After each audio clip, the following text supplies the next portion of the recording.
Здравствуйте, это новости Татарстана, в студии Алия Хайрудинова и о главном к этому часу. Созыв завершен. Годы были непростые. С чем Госсовет подошел к исходу своей пятилетки, узнал Дмитрий Аренин. Все силы на спасение. Те действия, которые мы, в принципе, осуществляем практически ежедневно. Как прошли учения в рамках встречи глав Министерств чрезвычайных ситуаций стран БРИКС, расскажет Рамиль Шайдуллин. Обновление, наследие. Когда капитальный ремонт делается, меняется все. Как преобразилась деревня Универсиады, увидел Рамиль Галиуллин.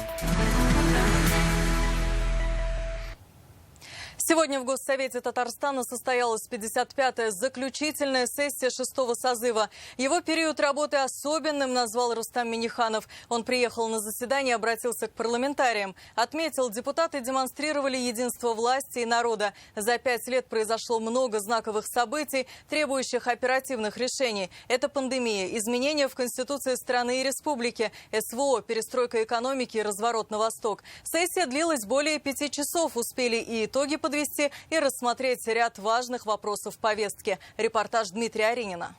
Период работы Государственного Совета 6-го созыва без преувеличения можно назвать особенным.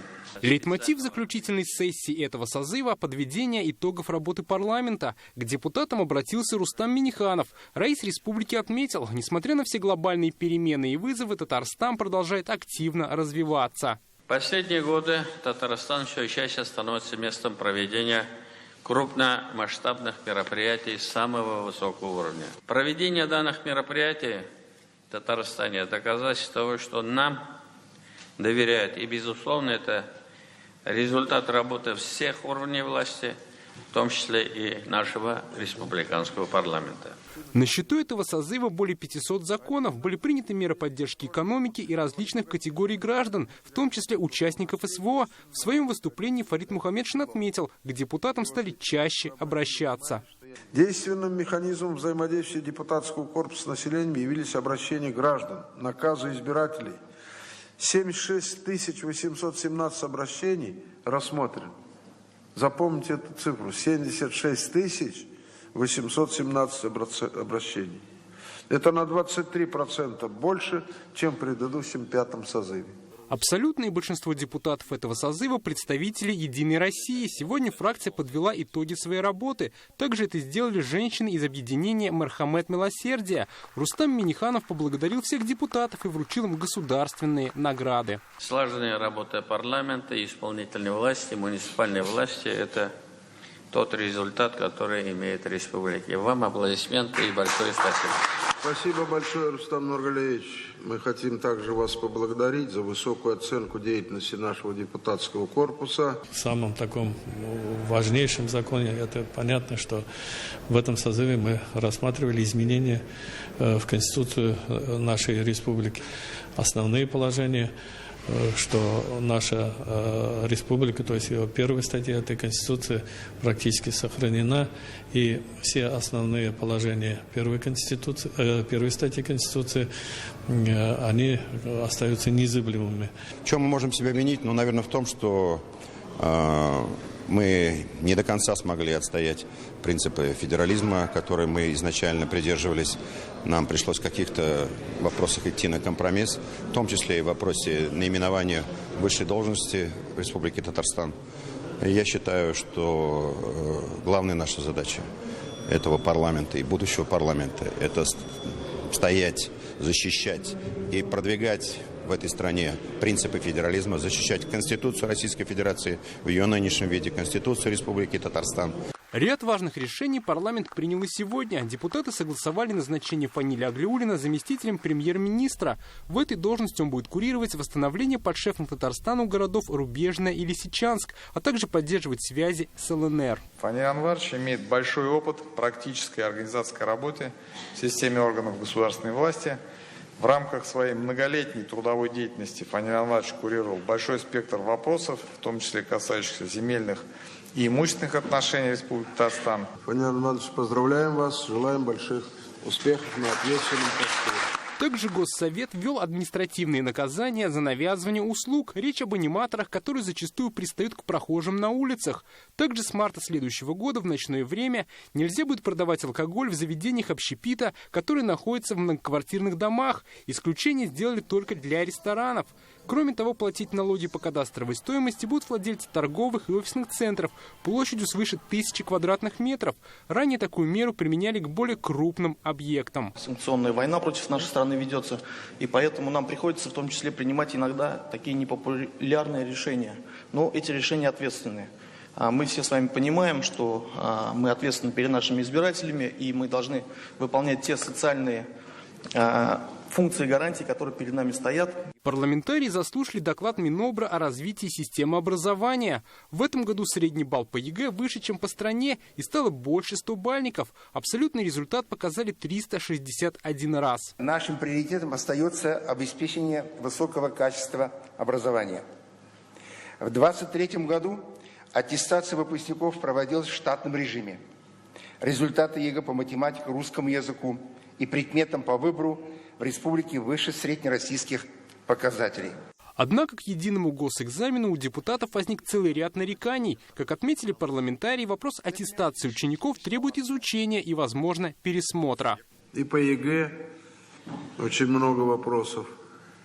Заучивание идет автоматическое, знаете, как стихотворение предмета, без вникания даже в глубину этих предметов. Так выступают депутаты Государственной Думы. Так, значит, был доклад, построенный министру образования. Он тоже об этом признался и сказал, что это требует изменения. Сегодняшняя сессия получилась продолжительной. Заседание шло более 5 часов.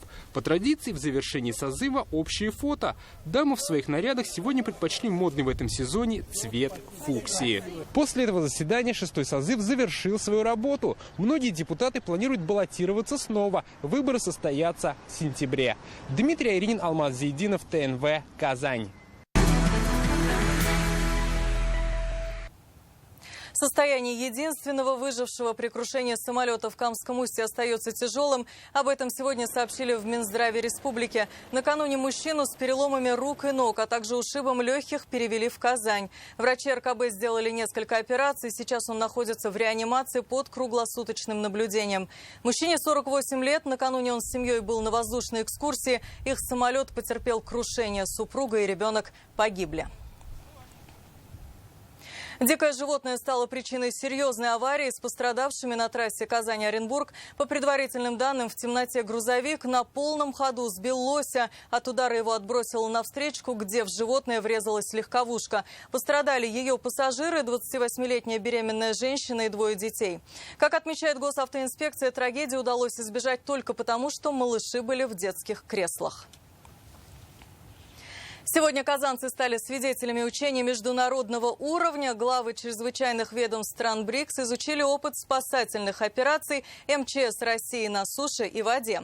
В центре города спасали пассажиров судов после столкновения на Казанке и автомобиля после ДТП. За слаженными действиями татарстанских профессионалов наблюдали представители Китая, Индии, Эфиопии, Беларуси, ЮАР и Арабских Эмиратов. Второй день в Казани находится глава МЧС Александр Куренков. Репортаж Рамиля Шайдулина. В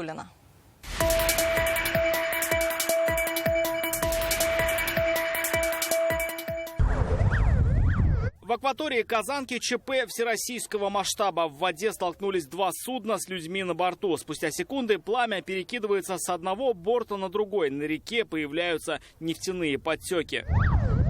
В это время на полном ходу к месту аварии мчатся катера с переносными мотопомпами. В секунду они в силах выдать до 300 литров воды. На горизонте до сих пор видны дым и вспышки. На судах остаются несколько человек. До берега метров 500. Но эта же ситуация может случиться и за несколько километров. Тогда в такой ситуации вся надежда только на профессиональную работу спасателей. Задача не только спасти утопающих, но и не допустить загрязнения акватории. Привлекается авиация. Пострадавших передают на катер с медицинским оборудованием. Утечку топлива локализуют боновыми ограждениями. Таковы условия учений. За ними наблюдают спасатели из стран БРИКС. Отработали действия всех служб. Во-первых, конечно, действия это ГИМС, пожарных, скорой помощи, спасателей на катере. За ходом спасательной операции следят глава МЧС России Александр Куренков и его коллеги из Индии, Китая, Эфиопии, Беларуси, ЮАР и Арабских Эмиратов. Впервые наблюдаю за спасением на воде, хотя видел многое. Борьбу с огнем, аварии. И это, безусловно, хороший опыт для нас. Это уже 5-я встреча глав чрезвычайных ведомств стран БРИКС. В этом году к нам присоединились Иран, Саудовская Аравия, Эфиопия, Объединенные Арабские Эмираты и Египет. Мы готовы работать над совместными стандартами для обмена информацией по линии дежурных служб. Необходимо развивать систему мониторинга природных опасностей. Внимание требует система оповещения от стихийных бедствий. Производится техническая проверка системы оповещения. Неподалеку от акватории главы МЧС стран БРИКС знакомятся с техникой, стоящей на вооружении российских коллег. Грузовики, система оповещения и оборудование для спасения – все производится в нашей стране. Представляем в новой инсталляции дыхательный аппарат, освоен 4 года назад. Компания из Тамбова производит средства защиты органов дыхания. Их новинка – дыхательный аппарат для пожарных. При разработке использовали детали из Англии и Германии, но серию запустили с улучшенными аналогами из Чистополя и Казани. Специалисты Казанского завода смогли добиться таких показателей высоких. И самое главное, морозостойкий. До минус 50 он не ломается на морозе. Потому что зарубежные шланги бывали иногда при испытаниях, они как ломались как палки под давлением. Эта разработка из Иннополиса помогает в кратчайшие сроки обеспечить устойчивой связью места спасательных операций. Пока аналогов вот таких нет. В России нет. Есть наработки производителей, безусловно, мы не единственные в России, но вот именно реально работающая система с реальными сервисами, которая, так сказать, не на словах, а на деле может быть показана, развернута, показывает взаимодействие, только у нас. Пожарные приступают к блокированию двери автомобиля. Как все эти средства помогают российским спасателям справляться с задачами, представители МЧС стран БРИКС увидели и на учениях по спасению пострадавших в автоаварии. Рамиль Шайдулин, Рамзиль Гарипов, ТНВ, Казань. В Татарстане пройдут ливневые дожди, грозы, возможен град. Гидрометцентр республики распространил штормовое предупреждение. Скорость ветра достигнет 24 метров в секунду. Непогода продлится до конца недели. Завтра и в субботу синоптики также прогнозируют дожди и сильный ветер. Это связано с влиянием северо-восточного циклона. При этом будет тепло до плюс 26 градусов. В воскресенье осадков не ожидается. Воздух прогреется до плюс 28. В начале следующей недели из-за близости атмосферных фронтов опять будет дождливо, возможны грозы. Температуры начнут повышаться, и в дневные часы воздух вновь прогреется до плюс 30. Саммит стран БРИКС пройдет в Казани в октябре. Сейчас город продолжает готовиться к международному событию. Работы велись и в деревне Универсиады. Здесь отремонтировали 3 здания общежития, почти на 1000 мест. На время саммита часть жилого фонда перейдет под нужды гостей. Как отметили представители КФУ, студентов этих корпусов переселят в другие общежития. В сентябре и октябре они будут учиться дистанционно, в вуз вернутся в ноябре. Рамиль Галиуллин о том, как преобразилось наследие Универсиады. Покрасили, получается, стены. Просторные комнаты, новая мебель на кухне, вместе с этим и новая обстановка. Студенты КФУ рассказывают о приятных изменениях. Ребята ощутили их, переступив порог обновленного общежития в деревне Универсиады. Посвежее стало. Плюс как бы еще вот кухня и ванная сразу как-то, контраст с тем, что было. Лучше стало, как бы матрасы новые, белье новое. Своего рода новоселье отметили почти 1000 студентов. Здесь учатся как татарстанцы, так и ребята из других регионов и стран. Во время ремонта я написал заявление, и меня переселили в другой дом, 4-й дом. Там тоже условия были очень шикарные. Нам предоставили всем место пребывания. Меня заселили по распределению во 2-й дом деревни Универсиады. Я жила там просто как бы с соседкой. Мы начинаем сразу с подъезда. Вот видите, здесь начиная с плитки, все полностью здесь проведены ремонтные работы. В этом году в деревне Универсиады в порядок привели 3 здания. Ремонт сделали за 2 месяца. Параллельно работы велись также в 3 других общежитиях на Аделе, Кутуя и Красной позиции. Их отремонтировали за счет федеральных и республиканских средств. Вложено порядка 1 миллиарда рублей. Когда капитальный ремонт делается, меняется все. Это все инженерные сети, это система горячего холодного снабжения, это электрические сети, это новые лифты. Вот если даже суммарно посмотреть, у нас действительно на более чем 3500 студентов получили достойные условия проживания. Облик наследия универсиады меняется в том числе в преддверии саммита БРИКС. Как отметили, на время международного события часть студентов переселят в другие общежития. Представители университета уже формируют списки. Предполагается частичное использование жилого фонда деревни Универсиада. Соответственно, дома, в которых не планируется задействование под саммит БРИКС, студенты проживают и будут проживать в этих, соответственно, домах далее. Ну, то есть предполагается также в общежитиях студенческого городка тоже студенты, которых не получается, им необходимо остаться здесь на летний осенний период, то на время именно осеннего периода, на сентябрь-октябрь, со студентами предлагается место в других общежитиях. Как сегодня сообщили в ВУЗе, до ноября студенты будут учиться самостоятельно, с преподавателями на связи онлайн. Собрали все студенческие советы, мы собрали координационный совет, мы пригласили работников департамента образования, то есть и как раз пояснили о том, что вот на первую позицию, как бы в начало семестра, вся самостоятельная деятельность, которая есть предусмотрена в учебном плане, но все часы, которые касаются практических и лекционных занятий, они сохранены. То есть поэтому на учебную деятельность здесь даже наоборот акцент сделан на самостоятельную работу, потому что если раньше они даже в своем расписании где-то его не замечали, что это самостоятельная работа, то сейчас она будет подконтрольна с преподавателями. В деревне Универсиады намерены продолжать создавать условия для учебы и жизни студентов. В планах отремонтировать и другие корпуса. Рамиль Галиуллин, Альбина Минаева, ТНВ, Казань. Дом есть, но документов на него не существует. В нашу редакцию обратилась семья Шакировых из Бугульмы. Они утверждают, что, покупая дом, остались без жилья. Месяц назад за 6 миллионов приобрели жилье в центре города. Однако выяснилось, участок и дом не зарегистрированы. И у бывших собственников осталось 600 тысяч рублей долга перед коммунальщиками. Сейчас семья добивается расторжения сделки, однако собственники требуют возместить моральный ущерб. Аделя Закирова выехала на место и попыталась разобраться в этой истории. Мы живем в этом доме, но по документам его фактически нету. Уже месяц семья Ларисы Шакировой живет в доме, которого по документам нет. 120 квадратных метров и земельный участок не зарегистрированы. Женщина рассказала, дом принадлежал семейной паре. В начале июня она заключила с одним из собственников письменный договор. Первый взнос 1 200 000 рублей Шакировы внесли сразу. Еще 4 900 000 отдали частями. Она уже дала мне ключи от дома, разрешила заселяться. Это было 9 июня. Мы переехали 12 числа сюда. Периодически я у нее просила документы, на что она все время говорила: хорошо, хорошо, дам. Потом я потихоньку, постепенно, у нее там в доме нашла документы, вот пришла квартплата, что в доме есть долги, 600 000 долгов. Я ей звоню, что случилось, почему так, долги у вас, сделка же не состоится, если у вас долги. Она мне говорит: я все заплачу, все сделаю. Лариса Шакирова выяснила, на участке зарегистрировано совсем другое здание, дом в 50 квадратных метров, а новый не оформлен. Женщина говорит, собственники предложили зарегистрировать его самостоятельно. Здесь раньше стоял старый дом, 50 квадратов. Они его снесли и построили этот дом неправильно. То есть он находится в красной зоне, она вся в арестах. Только он со мной составил договор. А земля, оказывается, еще и ее, и его, то есть пополам. То есть изначально он уже не имел права продавать мне этот дом.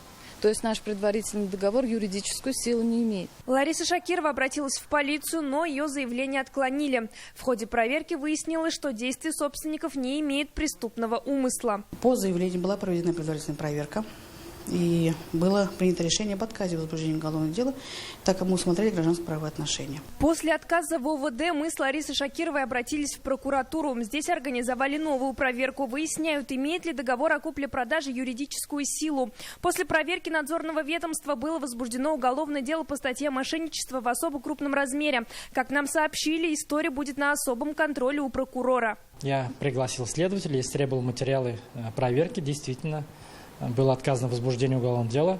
Мы под моим руководством со следователем и руководителем следственного органа провели совещание и все-таки пришли к мнению, что здесь имеет место быть в действиях указанных лиц есть признаки мошенничества. При подготовке репортажа мы связались с продавцами жилья. Однако от комментариев Евгения Богданова отказалась. Мы стали свидетелями ее разговора с Ларисой Шакировой. Женщина сообщила, что готова вернуть 4 миллиона и расторгнуть сделку, но за пользование домом в течение месяца требует 1 200 000 рублей. Я у вас вообще хоть копейку брала, нет? Ну, Горбунов брал, ваш муж. Ну, а что ты мне тогда звонишь? Зачем ты мне это звонишь? Что ты на меня заявление пишешь? Вот ты заявление будешь мне платить социальный ущерб. За то, что ты в моем доме жила, пользовалась всем, тоже заплатишь. Я на мировую никакую не согласна. То, что там твой юрист составил, мой юрист совершенно другой составил. Деньги мы тебе вернем, не переживай. Что, свою долю заплачу за ваш неоформляемый дом? Мы по-прежнему готовы выслушать позицию продавцов дома и рассказать их версию ситуации. Как сообщили в правоохранительных органах, в течение 2 месяцев полиция опросит потерпевшую и бывших собственников дома. Аделя Закирова, Эрик Хабибуллин, ТНВ, Бугульма. Сегодня Рустам Минниханов встретился с руководством научно-технического блока госкорпорации «Росатом». Обсудили вопросы дальнейшего сотрудничества в сфере развития аддитивных технологий, которые позволяют изготавливать любое изделие с помощью компьютерной 3D-модели. Также рассмотрели вопросы совместных инициатив республики и госкорпорации на федеральном уровне. Сегодня Минтимир Шаймиев встретился с Владимиром Шевченко. За большой вклад в укрепление социально-экономического потенциала республики государственный советник Татарстана вручил ему медаль «100 лет образования ТССР». Владимир Шевченко в 90-е руководил протоколом президента России, затем был советником главы государства. 100 000 рублей получат те, кто пригласит кандидата на контрактную службу. Такую акцию запустили в Татарстане. Сумма будет выплачиваться за каждого убывшего в часть приглашенного кандидата на контрактную службу. Пригласить могут друзья, родственники, сотрудники военкоматов, администрации, других структур, также физические лица, которые привлекли кандидата. Для заключения договора нужны паспорт, ИНН, СНИЛС и банковские реквизиты приглашающего. Телефоны для обращений вы видите на экране. Мы напоминаем, до 1,5 миллиона рублей единовременно получают те, кто сейчас заключает контракт в Татарстане. Сумма складывается из выплат от республики 1 500 000 рублей, Минобороны 195 000, городов и районов Татарстана до 300 000. На выплату до 1,5 миллиона рублей могут рассчитывать не только татарстанцы, но и жители других регионов, а также иностранные граждане. Подписать контракт можно в любом городе или районе республики. Для этого необходимо оставить заявку по указанным на экране номерам. После этого прийти в военкомат или пункт отбора. 10 лет военной службы – таков профессиональный стаж зеленодольца с позывным «Зеленый». Мужчина уехал защищать Донбасс еще в 2014 году и до сих пор продолжает выполнять свой долг. Долгожданный отпуск проводит в родном городе, в кругу семьи. О буднях на передовой и планах на будущее он рассказал нашей съемочной группе. Позывной есть? Да, «Зеленый». В честь города. Зеленодольск. Боец с позывным «Зеленый» на передовой с 2014 года, с начала военных действий на Донбассе. Тогда капитан уголовного розыска из Зеленодольска, не раздумывая, сразу вступил в ополчение. 2 ордена мужества и 3 отваги. Но честно заработано, не сидя в штабе, я их получил, а на боевых. В данный момент разведчик, гранатометчик, рядовой, контрактник. И все. «Зеленый» рассказывает, родился в Узбекистане, подростком вместе с семьей переехал в Зеленодольский район. Затем служба в армии и карьера в правоохранительных органах. Военная служба началась в Чечне, затем Донбасс. В 2017-м боец получил серьезное ранение. Руку перебило, легкое, кишки, в пояснице пуля застряла. Ну вот, в Питере лечили. Ну, самые лучшие врачи, самое это, поставили на ноги, как говорится, рука рабочая, не полностью функционирует, нерв задет. А так все отлично. После восстановления вернулся на передовую. В 2023-м подписал контракт на 2 года. Сейчас выполняет боевые задачи в мотострелковой дивизии. Дома ждет семья, надежный тыл бойца. После ранения отца дочери пошли учиться в медицинский, чтобы так же, как он, служить людям. Кто-то должен работать, делать это. Если все будем дома сидеть, то там кто будет. Страх есть, но надо выполнять задачи. Есть долг, выполнить его и все. И у «Зеленого», и у его товарищей по службе настрой боевой. Говорит, воевать за родину, за мир для всех семей будут до конца, не отступая. Тут другая жизнь, ради этого мы там, чтобы тут было спокойно. Верите в победу сами? И как конечно, вы чего ж, все верят. Да сделаем их. Светлана Звонарева, Людмила Денисова, Михаил Коротков, ТНВ, Зеленодольск. В понедельник, 15 июля, на телеканалах ТНВ и ТНВ «Планета» состоится телемарафон «Вступай в армию Победы». В прямом эфире с 8 утра до 8 вечера будут говорить о контрактной службе, повышенных выплатах от республики и мерах поддержки военнослужащих. Придут сами защитники Отечества, герои России, бойцы татарстанских именных батальонов, министры и главы районов, волонтеры, семьи военнослужащих и звезды татарской эстрады. Ожидается участие 60 гостей. В Поволжье запустят новый водный маршрут из Нижнего Новгорода до Сарапула. Он будет проходить через Казань. Первый рейс состоится на следующей неделе. Также маршрут пройдет через Чебоксары и Елабугу. Его разработали по проекту «Великий Волжский путь». Это будет большая сеть речных путешествий по Поволжью для туристов из разных регионов страны. Первым пассажирам рейса обещают уникальные экскурсионные программы, в том числе бесплатные обзорные экскурсии по Казани с посещением Кремля и прогулкой по улице Баумана. Это были новости Татарстана. Еще больше информации в нашей группе ВКонтакте и Телеграм-канале. Сейчас прогноз погоды с Динаром Бодрудиновым. До встречи!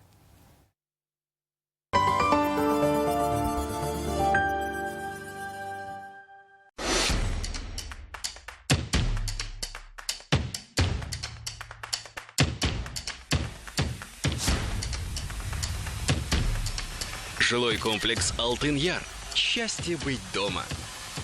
Долгожданное модное лето с 9 по 13 июля во Дворце спорта. Стильная одежда для дам, авторские шляпки, узбекский шелк, комфортная обувь и невероятная бижутерия. Для мужчин коллекция из Европы, летние новинки для детей, товары для молодости и красоты, качественные садовые инструменты. К столу рыба с Камчатки, свежая конина халяль, муромские разносолы, оливки из Греции, ижевские полуфабрикаты, вологодская продукция. Приходите всей семьей с 9 по 13 июля во Дворец спорта. Открыт набор в Московский международный колледж цифровых технологий Академии ТОП в Казани. IT-образование на базе 9 и 11 классов. Запишитесь на собеседование прямо сейчас. Представьте себе свободу. Настоящую, пожизненную свободу от процентов. Когда можно брать деньги бесплатно всю свою жизнь и не платить по ним проценты. Участвуйте в уникальной акции в честь 15-летия Центра Финанс и получите шанс на деньги без процентов навсегда. Узнайте, как осуществить свою мечту о свободе в ближайшем офисе Центра Финанс. За яркими впечатлениями в Казани приглашаем на Баумана 31. Волшебный лес, зеркальные миры, сюрреалистический супермаркет. Все это во Дворце впечатлений. Все лето в Казанском цирке. Водно-цирковое ревю на счастье. Что-что? 8? Нет, 28. 28 показателей здоровья. Биохимический анализ крови в Гемотест. Подробности на гемотест.ру.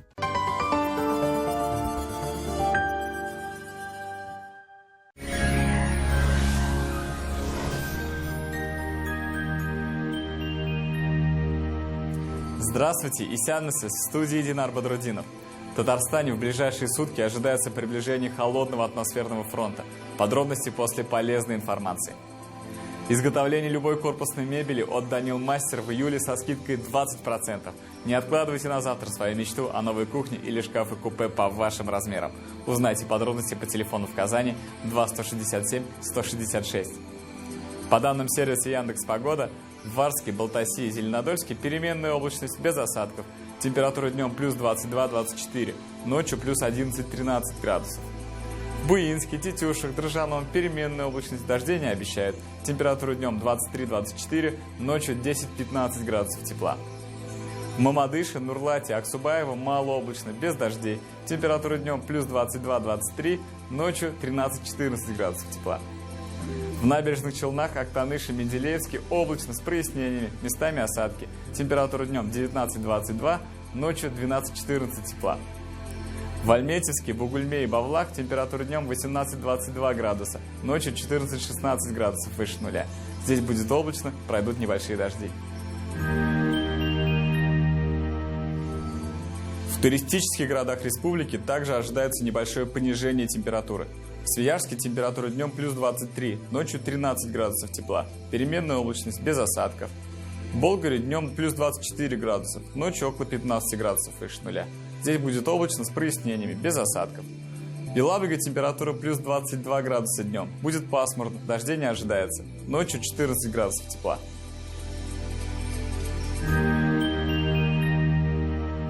В Казани переменная облачность без осадков. Температура составит около 23 градусов выше нуля днем и 14 градусов тепла ночью. Атмосферное давление выше нормы, 756 миллиметров ртутного столба. Ветер северный, порывистый, около 8 метров в секунду. Влажность воздуха 29%.